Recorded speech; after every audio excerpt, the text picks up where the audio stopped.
Good morning. Thank you for being here. So we wanted to take the opportunity this morning to address public safety to the people directly in the city of Seattle, in all of our neighborhoods.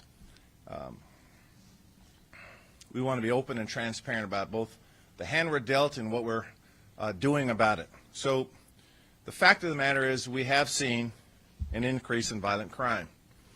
The increase started back in 2020, as many of you know, continues today. In 2021, to give you some statistics, aggravated assaults increased by 24% over 2020.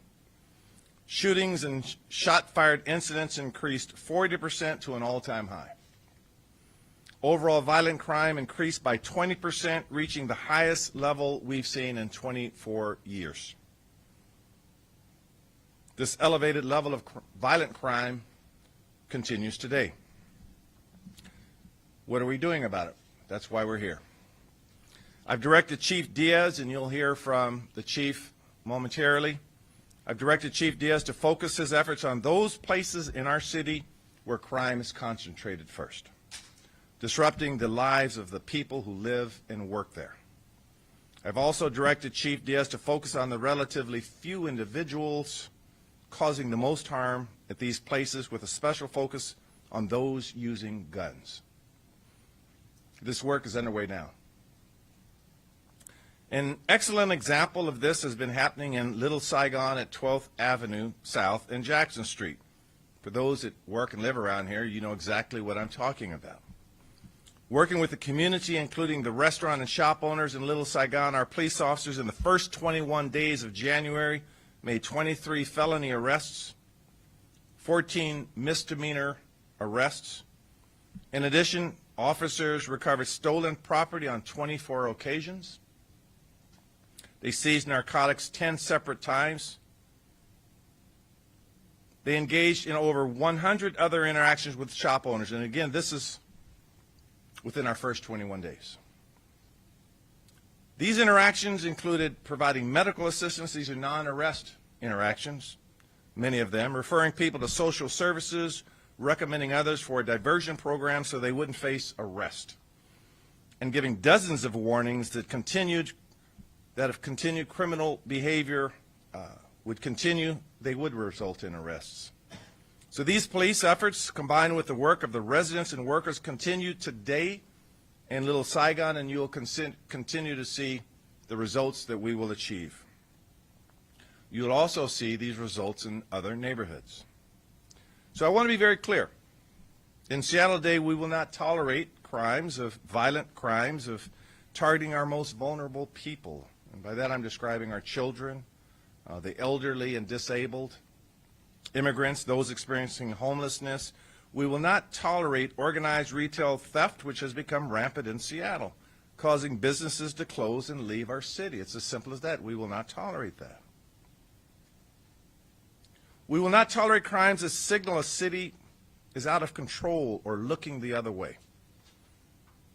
These include car break-ins and open-air drug markets. We will not tolerate crimes that create intense fear, such as residential burglary. And will not tolerate crimes of hate that target people because of who they are or what they are from. And we recently knew what happened in this regard with respect to our Jewish community. With respect to homelessness, and we all understand the intersection between homelessness and crime, we've seen an increase in encampments in our city.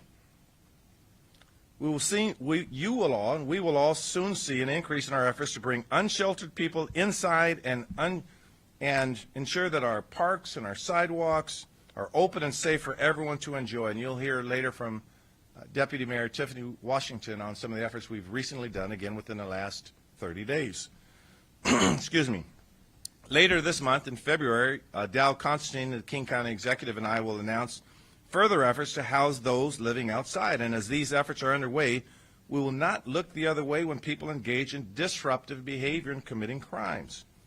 They are destroying the fabric of our neighborhood. But I need to make another approach very clear, and I'll speak to those who are living with substance use disorder. For any of those that could hear my words somehow, we want you to know that we'll do everything we can to help you. It's as simple as that. We'll allow them to speak with outreach workers and to learn about emergency housing and drug treatment options.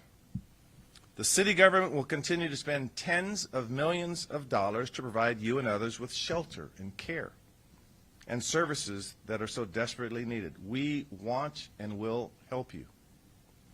And finally, I want to share a few thoughts about our police department. The fact of the matter is I inherited a depleted and demoralized police department. We have lost a staggering number of officers over the past 2 years, nearly 350. So the numbers would indicate that our police department today is staffed at the same numbers that they were staffed back in the 1990s, and this is just not acceptable. Chief Diaz has told me that he cannot deploy enough officers to keep our city safe or meet the response time parameters that he has set, that we do not have optimal conditions in this regard. So we're going to rebuild our police department and have the right kind of officer and the right number of officers, and I've talked about that in the past and have provided you with specific numbers. We must rebuild our police service to the staffing levels necessary to respond to emergencies and protect all people and those who come here to work and tourists, and we'll hope to see that kind of vibrancy once we get past the COVID and Omicron crisis. And finally, I want to speak directly to our police officers. We welcome good work. We want to help you prevent crime from happening, and when it does, we want you to investigate and bring those responsible to account. We want you to act with excellence and fairness, a genuine caring attitude toward everyone you encounter, treating everyone with dignity and respect. As mayor, I will support this activity. I will support you. And I appreciate your work on behalf of the people of Seattle. I've set a high bar of excellence, and you must perform your duties with honor and excellence and have a keen appreciation for the constitutional rights of everyone. And I know this police department will meet my expectations, and Chief Diaz and I have had numerous discussions on how we will accomplish that. We have a lot of work to do. My executive team's standing with me here. They know that I work 7 days a week and no less than 12 hours a day, because when I see what I continue to see out here, I can't sleep at night. That's what I was elected to do. When I say one Seattle, I'm pointing up. I'm not finger pointing at others. So I deal in facts, not excuses.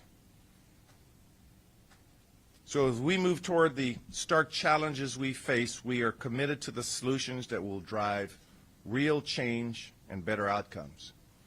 And I want you to see some of the people that are helping me achieve this work. So in this order, you will hear a few words from Chief Diaz, a few words from Chief Scoggins, a few words from Senior Deputy Mayor Mayor Harrell, and a few words from Deputy Mayor Washington. And what I want to impress upon you, and people say, well, you know, in these press conferences, it's supposed to be all about the executive and what he or she are trying to do. No. It's about this team. It's about the 10,000 employees that I've been meeting with, saying that we are all ambassadors of change, that we will work with passion and excellence. Every department that I've talked to, I'm saying the same things because that's my job as mayor. And last, I will say that you're hearing about investments that are being made. You heard us do a press conference yesterday with Governor Jay Inslee on the close to north of $800 million of investment in homelessness in the state. I began those discussions with Governor Inslee even before I was sworn in. So part of my job as mayor to make sure we have the resources, the tools to succeed, and that's what we're about to do. So let's talk about, again, what has been accomplished here recently and what is about to come. So Chief Diaz will share a few words with you, and I'll relinquish the microphone to Chief Diaz.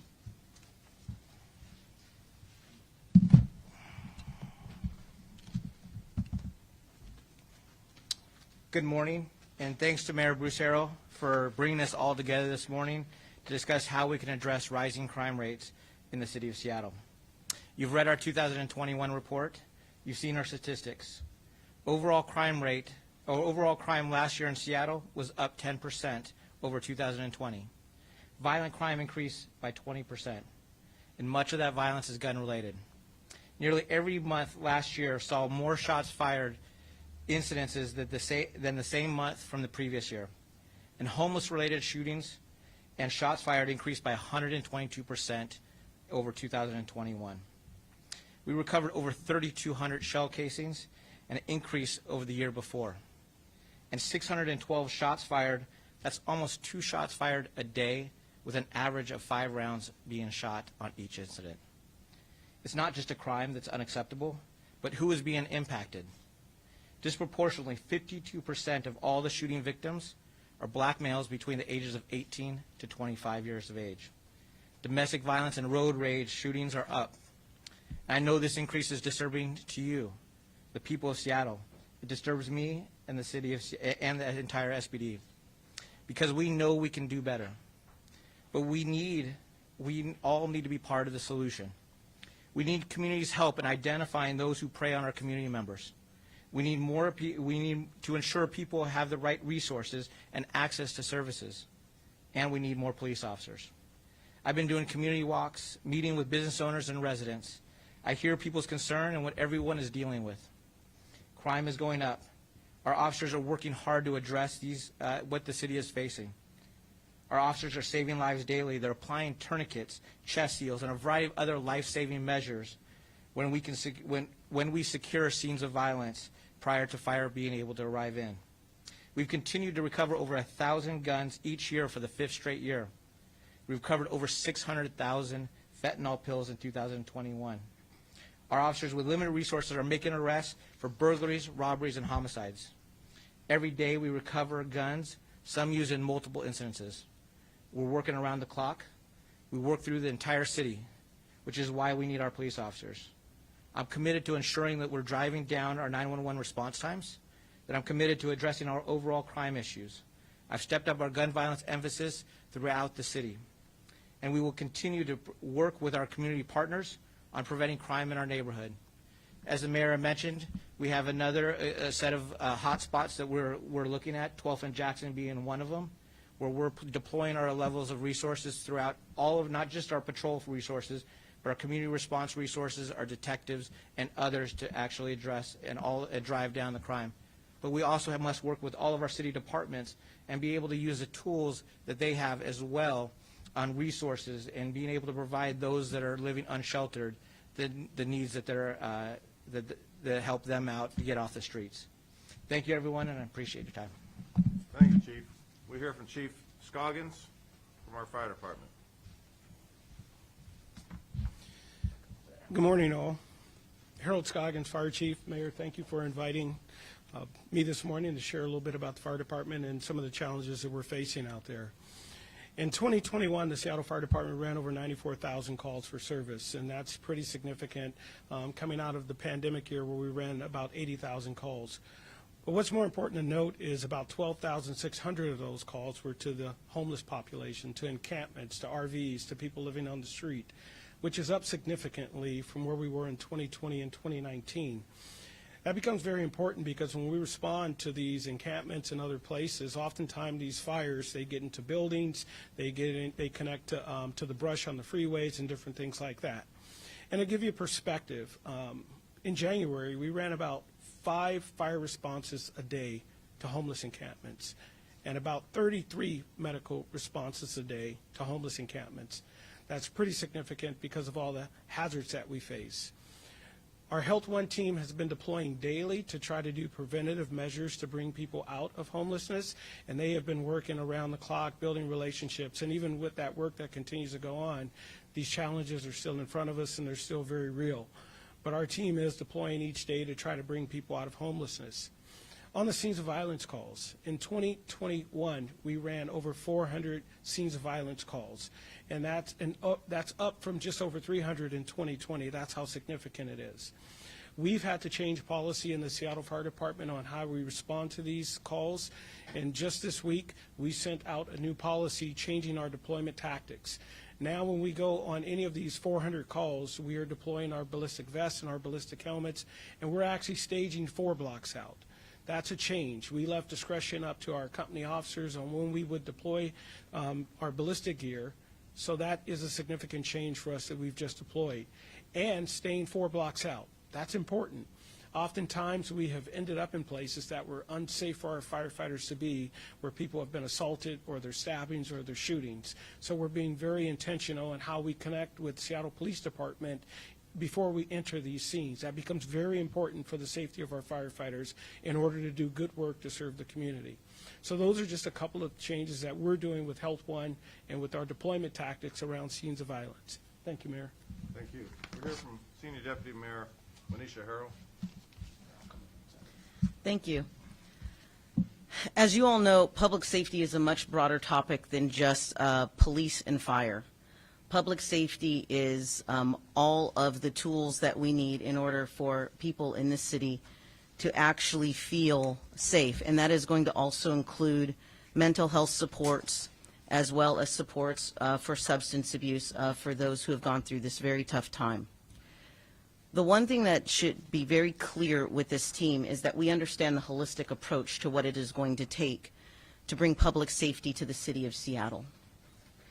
One of the most important things is resources, and that is taking an inventory of all of the resources that we have at our disposal. One of the things that we know is that over the many years of our society, whenever we've had a problem that we don't know what to do with, we've always thrown it on police. You call 911. And, you know, not meant to be a joke, but even during the holiday season, during Thanksgiving, they have to remind people not to call 911 when you don't know what temperature to cook your turkey at. So we have to understand that our challenges with public safety come also from right-sizing how we direct people in our system to what they need. So you've heard from our police chief and you've heard from our fire chief today, but also understand that our vision for public safety goes beyond just those 2 departments. It goes to how do we set up the proper mental health support systems. It goes to, do we need police or fire for every single response that we have out there? And again, I'll repeat, every time we've not known what to do with a societal problem, we have thrown that directly on our police department to solve. And our fire department has done a fantastic job of stepping up in those opportunities where our police department has been depleted. But we have to do more than that, and that is where our focus will be over the next year. Is what are the other avenues that we will be taking in order to ensure that we are not throwing every single problem within our police department and spilling that over to our fire department. It is very important that we have the community's input in these processes, and so you will see us reaching out to community. Be it virtual or in person, we will use all the tools available to us to ensure that community is part of this process, and to also ensure that through this we are also working with the community to educate as to the other tools that will be available instead of just calling 911 and expecting just strictly a police or fire response. This is important work. If we were to rush into this in just the first month, we could make some mistakes. We know we have limited resources, and when you have limited resources, it means you have to be deliberate. We will be deliberate in that action and in that response.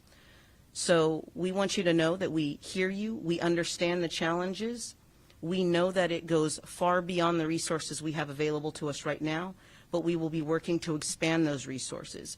You've heard from the mayor that we are aggressively seeking resources from the state. We will also be aggressively seeking resources from the federal government to be able to ensure that this great city can return to the safety that we know it can have. And so with that, I want to pass it over to Deputy Mayor Yamaguchi. Or, sorry, Washington. Well, Kendi can be next. Thank you, Senior Deputy Mayor Harrell. Good morning. Again, my name is Tiffany Washington, and I'm the Deputy Mayor of Homelessness and Housing for the Mayor Harrell's administration. On January 4th, in his inauguration speech, Mayor Harrell made a commitment to develop a plan, take this off, that would be public-facing and transparent within the first quarter of 2022. This plan would begin to lay out a roadmap of how we would accomplish our collective goal of ensuring that Seattle City parks, playgrounds, sports fields, public spaces, sidewalks, and streets remain open and accessible to all. Today, I want to provide a few updates on what I, along with city staff, community, and providers, have accomplished since January 4th. Before I begin, I just want to make clear that the issue of homelessness and public safety are not one and the same. While there are overlaps, my role here is to provide a broad overview of our work specifically to address the homelessness crisis. The mayor, as well as our neighbors across Seattle, have set the expectation for a clear plan and visible progress. This is not an issue we can solve overnight, but in just 1 month, we can point to needed action as we continue to develop new and more effective systems to act with urgency and compassion.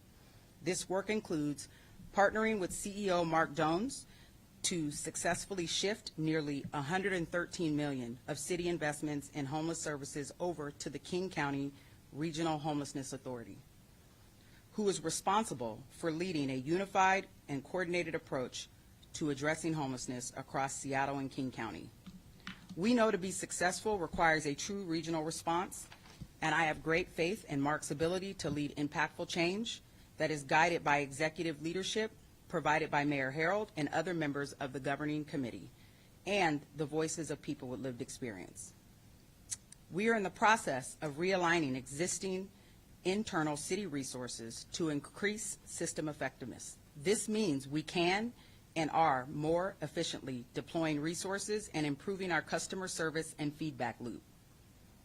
We will have one database that captures all resident issues and concerns and provides a response to residents in a timely manner.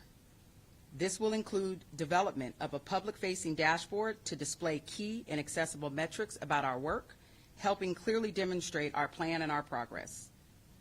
Finally, we've begun concentrated work at Upper Woodland Park.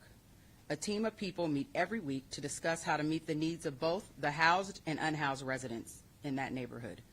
This collaboration includes Councilmember Strauss, the Finney Neighborhood Association, REACH, the King County Regional Housing Authority, City Department staff, and the Mayor's Office.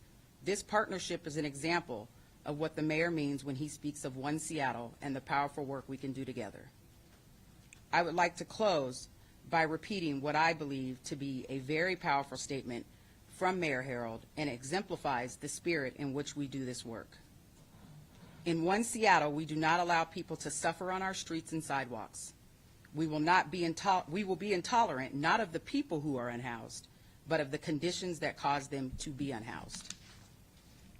I look forward to sharing more with you, including further details on new developments and efficiencies as time progresses. Thank you. Thank you, Deputy Mayor Yamaguchi. With that, we'd field a few questions if you like, and I'm going to ask our Director of Communications, Jamie Housen, to assist me in that regard. Paul? Hi. So I know that there, over the course of the decades, have been a few sort of geographically focused public safety strategies, certain times most notably. What geographic attempts at, or geographically restricted attempts at improving public safety haven't been tried, that SPD could try now at a place like 12th and Jackson? Or what lessons have been learned from those past attempts? I'll answer the question to the extent I do understand it. Okay. What I've asked the chief in numerous meetings, along with Director of Public Safety, Andrew Meyerberg, who is here in the room. First of all, tell us, let's showcase where these quote-unquote hot spots are. Where is the most intense criminal behavior? We have to inventory our assets. How many officers do we have capable of helping respond? We also, with my work with the Director of Public Safety, we contact the defense bar, the defense lawyers. Because as we go out and we contact Deputy Mayor Washington, because our approach is this. We want to make valid, lawful arrests when appropriate. We want to get people treatment when appropriate. We want to make sure, and that's why I just can't snap my fingers and crack down on a certain person, because as police work would go or suggest is that you also want to make sure it's a valid arrest. And the last thing I want in our administration are invalid arrests, racial profiling, that kind of activity.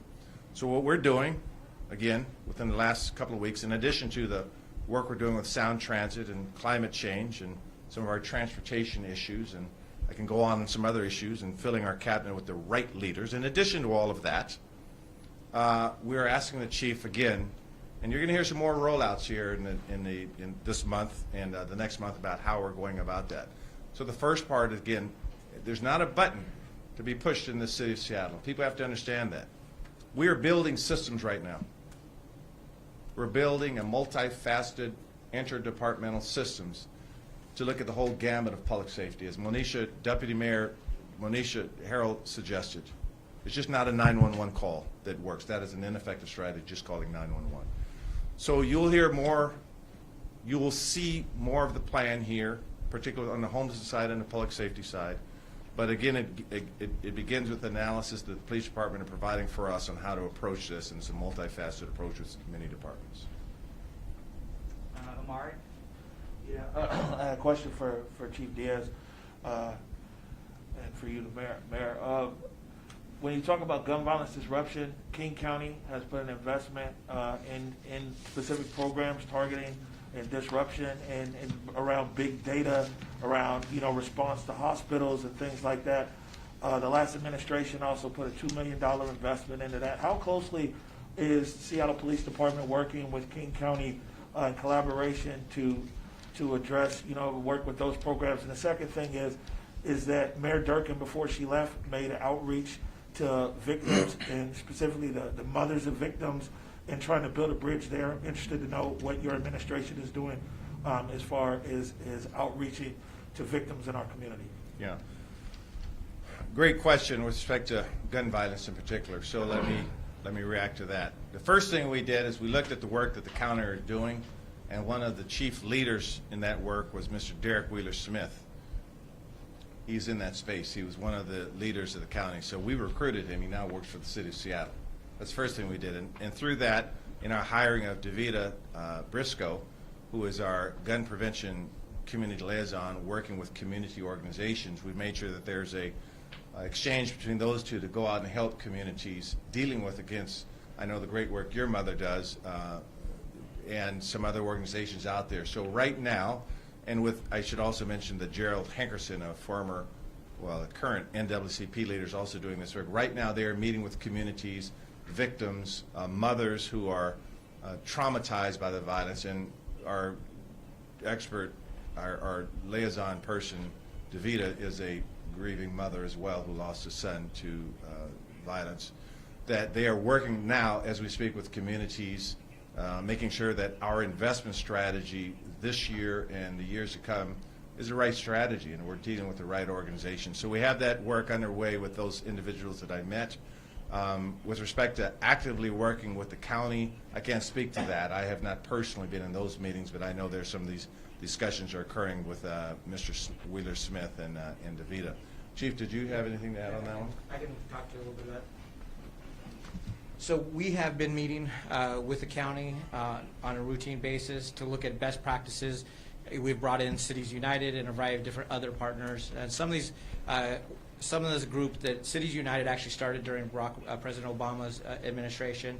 And you take some of that, what is occurring across the country, whether it's Louisville, a variety of other cities that have experienced high levels of violence, and trying to find those solutions to it. And we want to bring some of that to Seattle as well. And we've been at those discussions and trying to also make sure that we help facilitate that. After the 3rd and Pine shooting just 2 years ago, I immediately was actually advocating for a critical incident response, and that's actually where Community Passageways had stepped up and started, really focusing on responding to when shots are fired, doing the potentially trying to drive down retaliatory shootings, and that work has, really been really immense. I mean, we've seen, gang-related shootings start to go down, and so I think that work has some real promise in what we're trying to do. But we've also seen shootings across the city that are not necessarily gang-related, but it could be homelessness, it could be RV, encampments, it could be related to road rage and domestic violence. And so we have to have a comprehensive look at everything, the reason why somebody's willing to pick up a gun and pull that trigger. Thank you for that, Chief. I want to stick on that question just for a minute, because gun violence, and I mentioned that in my opening remarks, I think everyone in this room realizes that our country has a problem with the use of guns in this country. Recently, you read about President Biden visiting Mayor Adams in New York, again, a city with 36,000 police officers, about some of the gun problems they're having in New York. That I look at this sort of twofold. One are the people pulling the trigger, and we're trying to identify, again, this is our data work, who's pulling the trigger. Different people or different demographics. We're trying to understand, are people walking around with untreated trauma? Are they not? Is there learned behavior we can help them with, et cetera? That's some of our community-based solutions. The other fact of the matter is we have too many guns poured into cities and into our country. And you will hear this year me lead efforts on trying to get relief from the exemption, RCW 9.41.290. You hear me talking about that. I don't know how many lives have to be lost before we realize we are one of the few states that has that kind of restriction, allowing the state to govern the laws we need for our city of Seattle. My proposition is that every city should be able to look at that space, because I know what kinds of things I would like to be able to do if I had that flexibility as a mayor and our city council had the flexibility as a legislative body. So you're going to hear, in addition to short-term strategies and short-term investments, how we can get out from under that law. And I ask anyone who's listening to help us in these efforts. So that's part of our legislative agenda that we take very seriously, because, again, we are one of the few states that have that kind of restriction. Thank you for your question. Sarah Grace, and then Matt, and then we'll have time for one or two more. Mayor, you mentioned wanting to act on lawful, valid arrest. Can you explain what, in your mind, the threshold for that is? And then Chief Diaz, can you also speak to your standard on that when you react to these calls? I'm sorry, I couldn't hear because the mask went. Sorry, you mentioned No, I heard most of it. to lawful, valid arrest. Can you explain what the parameters of that is in your head? What's your threshold? Sure. Well, I don't know how to explain it other than saying that lawful, valid arrests, that if we see a person that is engaging in overt criminal conduct and the officers believe that they have sufficient intel to make a valid arrest, and that the filter by which they use is consistent with our race and social justice work, that would be a valid arrest. And so, not being a police officer, but being an attorney, somewhat well-versed in this, I could describe to you what, there could be exigent circumstances, there could be someone snatching a purse, there could be an open-air drug dealing exchange, these kinds of valid arrests. There's, for example, on 12th and Jackson, as an example that I mentioned in my remarks, there's sex trafficking, there's fencing of stolen goods. And in those situations, and I'll be candid with you, that if a person is just holding a television in a box and selling it to another person, while you and I may assume that it's stolen, we don't know if it's stolen. So that would be a situation where there's some level of intelligence you have to gather. But when I think of the kinds of arrests I was describing, were someone committing a crime, and we know that, we know it when we see it. So, I don't know how more specific I could be. Chief, would you like to help your mayor out on that one? So there are legal standards, so reasonable suspicion and reasonable suspicion to stop somebody, probable cause to make that arrest. And what we've actually done as part of the consent decree is every stop that we do, it goes through what we call a Terry template. It gets evaluated. We have a robust level of accountability as part of the consent decree. So right now, there is going to be a presentation by our monitor next Tuesday to the community that is going to focus on an evaluation of a year worth of stops that the Seattle Police Department did. And so we always want to make sure that people are aware of that presentation, but also aware of the evaluation that goes into it. And I believe that this last year, over 99% of our Terry stops were ruled constitutional. And so, and then when they're not, then they have that accountability process to what the mayor was talking about, that there is some level of robust accountability to ensure that either it's retrained or somebody is disciplined for their actions. Walk away.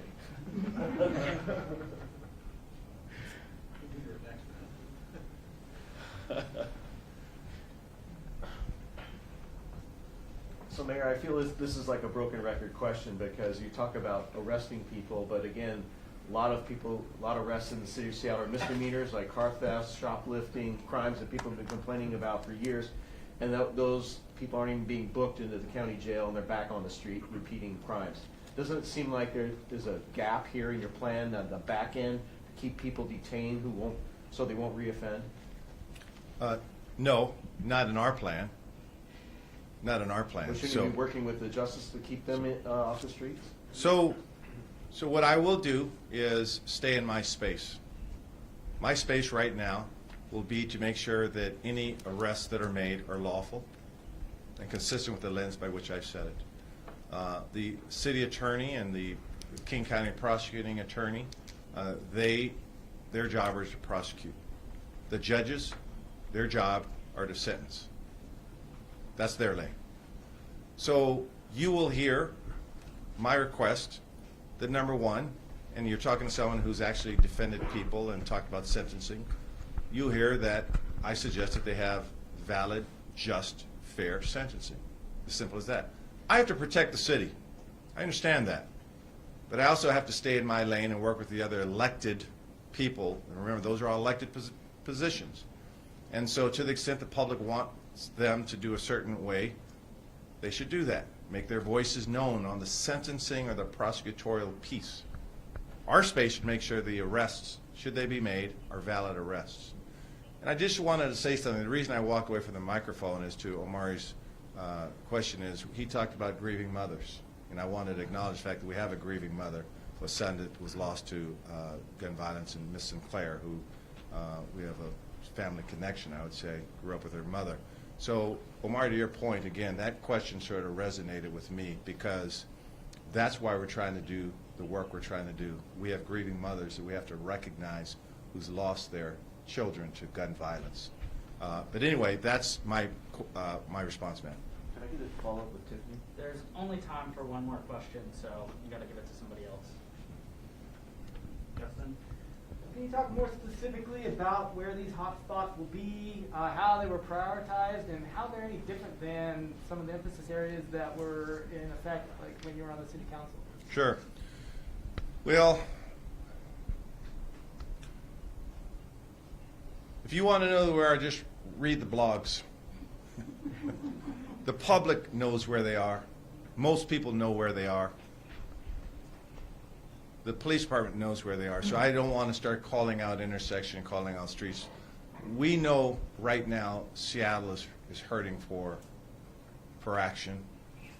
And so I don't think it's appropriate right now to start targeting. I mentioned 12th and Jackson because that's close to City Hall, and we're recently dealing with the Chinatown International District PDA people and others about that crisis. But I don't want to, at this point, in all due respect, start naming intersections or naming areas. But I think that anyone that's been around Seattle will know that we have some very troubled areas. Chief, if you want to say something specific, but that's, at this point, quite frankly, these are what I would call valid police strategies, and I think it's just a little inappropriate to start naming intersections at this point. But I would also say this. As my director of communication looks at me when I start riffing these responses, that I'm very cognizant of working with the defense lawyers, that in criminology work, there's a part of a surprise element, often.